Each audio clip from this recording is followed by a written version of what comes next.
I grew up in a church, went to a Christian school, went to all the Awanas and all the youth group activities, and had a Christian family, even extended family. My parents told me I was saved, and I believed them. And I started after, getting married at 21 and realizing that I couldn't please God in any way. And I kept thinking I had to please him.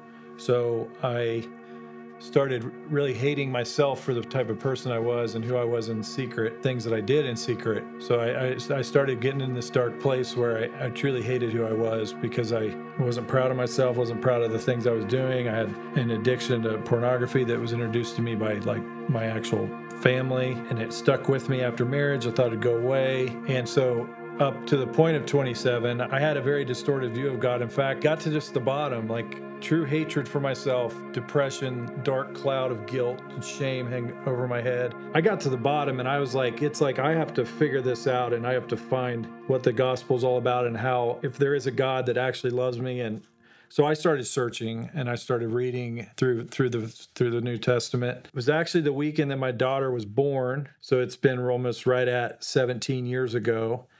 I was in a place where I was searching through the scriptures and I needed answers, and I needed them now. And I came across Matthew, where Jesus talks about how he did not come to bring peace, but a sword. A man's enemies would be those of his own household.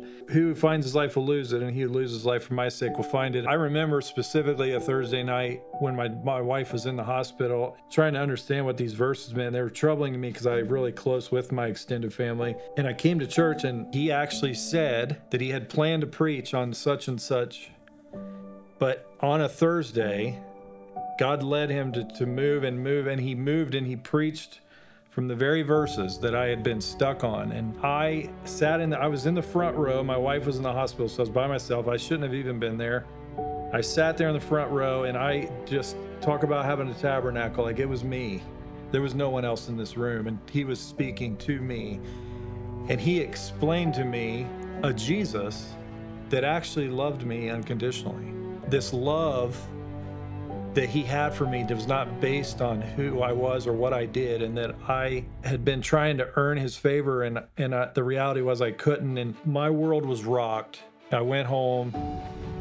I fell on my face. I fell on my face. I've never cried like that in my life. I just accepted this love that was unconditional. I don't know how for 27 years I missed that. Somehow missed that message that Jesus loved me unconditionally, in spite of me even. From that moment, my world was turned. I finally saw Jesus for who he was, and I saw the gospel, the power the gospel actually had, and my life was transformed. Like Jesus, who is our life. I realized what that means, because I thought I experienced life before him, but I didn't, because he is my life. And until I knew him, I didn't even have life. And after that, I finally knew what life was meant to be. And yeah, it's never fully been the same.